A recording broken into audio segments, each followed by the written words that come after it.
Hello student, welcome to YouTube study. आज की इस वीडियो में यूपी बोर्ड क्लास 10 के बच्चों का फिजिक्स का पहला चैप्टर जो है आपका प्रकाश प्रवर्तन तथा अपवर्तन, इस चैप्टर से विकल्पी प्रश्न का टेस्ट होने वाला है। जो भी बच्चा अगर अच्छे से तैयारी कर लिया है तो टेस्ट में भाग ले सकता है और आप अपने आप को माप सकते हैं कि आपने कितनी तैयारी अभी तक कर लिया है। तो जुनून है तो टेस्ट में भाग जरूर लीजिएगा और कमेंट साथ में देते चलना है एक एक प्रश्न का, और वीडियो को लाइक कर देना है, कमेंट करके बताना है कैसी लगी। चैनल पे नहीं तो सब्सक्राइब करके बेल आइकन प्रेस कीजिए। हर एक चैप्टर को बहुत ही बेस्ट तरीके से तैयारी कराने वाले हैं।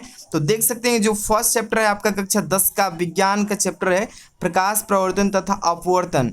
देखिए इसमें जितने भी बच्चे तैयारी किए हैं इस चैप्टर का लगभग सारे जगह तैयारी करा दिया गया हुआ, तो इस चैप्टर में भाग ले सकते हैं। देखिए फर्स्ट नंबर जो आपका क्वेश्चन है एमसीक्यू, बहुत ही अच्छा क्वेश्चन है, ध्यान से देखिए। किसी बिंब का अवतल दर्पण द्वारा बना प्रतिबिंब आभासी, सीधा तथा वस्तु से बड़ा पाया गया। ध्यान से देखिए, तो कह रहा है कि वस्तु की स्थिति कहाँ होनी चाहिए। तो ध्यान से देखिएगा, इसमें पहले ऑप्शन पढ़िए ध्यान से। तो कह रहा है पहला नंबर कि मुख्य फोकस तथा वक्रता केंद्र के बीच।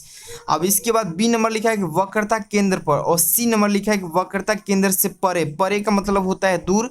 और डी नंबर दर्पण के ध्रुव तथा मुख्य फोकस के बीच। तो ध्यान से पढ़िए, कह रहा है कि किसी वस्तु का अवतल दर्पण द्वारा बना प्रतिबिंब आभासी भी होना चाहिए, सीधा भी होना चाहिए तथा वस्तु से बड़ा भी पाया गया है। तो कहाँ पर वस्तु रखी गई थी भाई? तो ऑप्शन जो भी सही है आप कमेंट बॉक्स में बता सकते हैं कमेंट करके। तो इसका राइट आंसर भी मैं बताते चलूंगा कि ताकि आपको क्लियर होते चले कि इसका सही जवाब क्या होगा। तो देखिए दर्पण का जो डी नंबर दिख रहा है ना, डी नंबर दर्पण के ध्रुव यानी पोल और तथा मुख्य फोकस यानी एफ, इन दोनों के बीच में वस्तु को क्या करेंगे, रख देंगे। तो जो होगा वस्तु का प्रतिबिंब क्या होगा, आभासी होगा, सीधा होगा और वस्तु से बड़ा होगा। ठीक है बाबू, अब आगे चलते हैं क्वेश्चन नंबर सेकंड। इसका आंसर देने की कोशिश कीजिएगा। चलिए इसका क्वेश्चन पढ़ते हैं। सेकंड नंबर लिखा है किसी दर्पण से आप चाहे कितनी ही दूरी पर खड़े हों आपका प्रतिबिंब सदैव सीधा ही प्रतीत होता है। कौन सा दर्पण है भाई? चलिए इसको देखेंगे ऑप्शन के वाइज।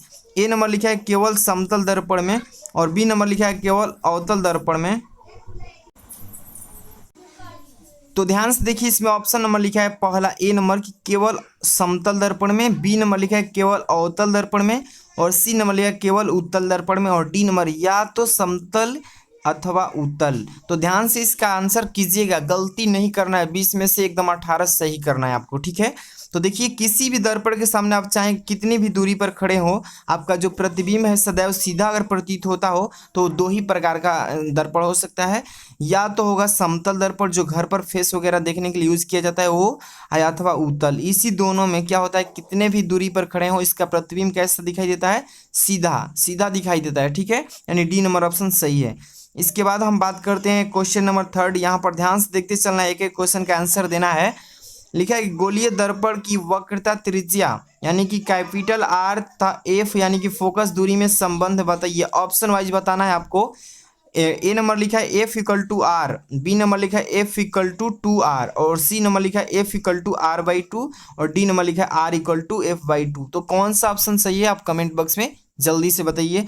देखिए गोलीय दर्पण की वक्रता त्रिज्या यानी कैपिटल आर और फोकस दूरी एफ में संबंध, तो इसका फॉर्मूला देखिए क्या होता है, एफ इक्वल टू होता है r/2, यानी कि जो सी नंबर ऑप्शन है सही हो जाएगा। बहुत सारे बच्चे का सही जा रहा है इसका आंसर।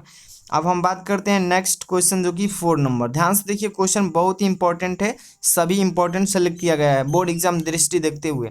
आगे देखिए क्वेश्चन एक लिखा है एक अवतल दर्पण की वक्रता त्रिज्या कितना सेंटीमीटर, तो 15 सेंटीमीटर है, इसकी फोकस दूरी बताइएगा। तो ध्यान से देखिए क्वेश्चन बहुत ही अच्छा है। कह रहा है कि एक अवतल दर्पण है और इसकी वक्रता त्रिज्या यानी कैपिटल आर का मान दिया है 15 सेंटीमीटर। तो आप जानते हैं कि अवतल दर्पण में जो होता है इसमें वक्रता त्रिज्या यानी कि दे दिया है इतना, और अवतल दर्पण में जो इस यहाँ से हम फोकस निकाल सकते हैं सिंपली फोकस। तो फोकस के लिए क्या होता है, एफ इक्वल टू r/2 होता है, r/2 होता है। तो यहाँ पर देखिए जो हमारा होगा आर का मान 15 सेंटीमीटर है, तो यहाँ पर अवतल दर्पण में निकालेंगे तो r इक्वल टू यानी कि 15 बटे में क्या हो जाएगा 2, यानी 15 बटे में 2 यानी 15 में 2 से भाग करेंगे तो 7.5 होगा, 7.5। और आप जानते हैं कि अवतल दर्पण में फोकस दूरी क्या होती है, ऋणात्मक होती है, यानी कि -7.5 5, यानी कौन सा ऑप्शन सही गया? तो इसमें से बी नंबर जो ऑप्शन है करेक्ट हो गया। ठीक है, अब इसके बाद हम नेक्स्ट क्वेश्चन की तरफ चलेंगे, ध्यान से देखते रहिएगा। 5 नंबर क्वेश्चन पर ध्यान से देखिए। 5 नंबर क्या लिखा है इसमें कि निम्न में से कौन सा पदार्थ लेंस बनाने के लिए उपयुक्त यानी प्रयुक्त नहीं किया जा सकता है? 4 ऑप्शन है, चारों में से बताना है कि किस में से उपयुक्त नहीं कर सकते हैं लेंस बनाने के लिए। तो पहला नंबर जल, अब इसके बाद सेकंड नंबर कांच है, और थर्ड नंबर प्लास्टिक है, और फोर्थ नंबर मिट्टी है। तो बताइए कमेंट करके कौन सा ऑप्शन सही है, यानी कौन सा जो पदार्थ है इसमें से लेंस बनाने में मदद नहीं लिया जा सकता है। तो देखिए मिट्टी जो है, मिट्टी का प्रयोग नहीं करते हैं लेंस को बनाने में, यानी कि जल का प्रयोग करते हैं, कांच का भी करते हैं और प्लास्टिक का भी करते हैं, लेकिन मिट्टी का प्रयोग नहीं होता है, इसलिए ऑप्शन नंबर 4 सही हो जाएगा। इसके बाद नेक्स्ट क्वेश्चन आप देख सकते हैं 6 नंबर। क्या लिखा है 6 नंबर में कि सूर्यास्त के समय क्षितिज के नीचे, जो क्षितिज होता है उसके नीचे चले जाने पर भी सूर्य कुछ समय तक दिखाई देता रहता है, इसका कारण क्या है? बताइए। प्रकाश का अपवर्तन का कारण है कि पूर्ण आंतरिक परावर्तन है कि प्रकीर्णन का कारण है कि वर्ण विक्षेपण? जल्दी से कमेंट कीजिए, सभी लोग जल्दी जल्दी अपनी तैयारी को मापिए। तो देखिए सूर्यास्त जब होता है, सूर्य डूबने लगता है, उस टाइम पे देखिए कुछ देर तक कुछ मतलब सूर्य दिखाई देते रहता है, इसका कारण ये है कि उसमें अपवर्तन होता है। अपवर्तन का कारण ही है कि कुछ देर तक वो क्या करता है, दिखाई देता रहता है। ठीक है, यानी ऑप्शन नंबर ए सही हो जाएगा। ठीक है ना। इसके बाद हम नेक्स्ट क्वेश्चन 7 नंबर की बात करेंगे। तो ध्यान से देखिए, कह रहा है किसी बिंब का वास्तविक, ध्यान से देखिए किसी बिंब कह रहा है ना, तो बिंब को फिजिकल भाषा में वस्तु कहते हैं। ठीक है, यानी कि फिजिकल भाषा में बिंब कहते हैं, हिंदी में उसको वस्तु बोलते हैं। तो कह रहा है कि किसी बिंब का वास्तविक तथा समान साइज का प्रतिबिंब प्राप्त करने के लिए बिंब को उत्तल लेंस के सामने कहाँ पर रखेंगे भाई? तो ध्यान से देखिएगा, बहुत ही बढ़िया क्वेश्चन है कि किसी बिंब का वास्तविक और समान साइज का प्रतिबिंब बनाना है प्राप्त करने के लिए, वस्तु को कहाँ रखेंगे उत्तल दर्पण में? तो ऑप्शन पढ़िए ध्यान से। पहला नंबर लिखा है कि लेंस के मुख्य फोकस पर रख देंगे, दूसरा नंबर का है फोकस दूरी की 2f पर रख देंगे, और सी नंबर लिखा है अनंत पर रख देंगे, डी नंबर लिखा है लेंस के प्रकाशीय केंद्र तथा 2 यानी f के बीच रखेंगे। तो इसका राइट आंसर आप कमेंट करके जरूर बताइए। चलिए इसका मैं राइट आंसर बताऊंगा। देखिए फोकस की दूसरी 2f है ना, दुगनी फोकस पर रखेंगे तो उस वस्तु का जो होगा प्रतिबिंब वास्तविक अर्थात समान साइज का प्रतिबिंब बनेगा। जैसे कि मैं आपको नीचे थोड़ा सा बनाकर दिखा देता हूँ, यहाँ पर ध्यान दीजिए। जैसे कि मान लीजिए कि उत्तल लेंस बना लिए, इसमें मुख्य अक्ष खींच लिए, ये हमारा हो गया क्या, तो ये f1 हो गया, ये हमारा हो जाएगा यहाँ पर 2f1। ठीक है, और यहाँ पर देखिए f2 हो जाएगा, और ये हो जाएगा हमारा 2f2। तो ध्यान से देखिएगा, अभी यहाँ पर बन नहीं पा रहा है, तो कहाँ पर रखेंगे? यहाँ पर देखिए 2f2 पर रखेंगे, यानी दूसर का फोकस पे। तो यहाँ पर जब वस्तु को रख देंगे तो यहाँ से इसका सीधे जाएगा और इस तरीके से जाएगा। ठीक है, यहाँ प्रकाशिक केंद्र से होकर जाएगा, यहाँ पर काटेगा तो सेम जितना बड़ी वस्तु होगी उतने ही बड़ा इसका प्रतिबिंब भी होगा। ठीक है, इसके बाद हम नेक्स्ट क्वेश्चन की बात करने वाले हैं। 7 नंबर तो हो गया, इसमें कौन सा ऑप्शन सही है, यानी कि यहाँ पर बी नंबर जो ऑप्शन है एकदम सही हो गया।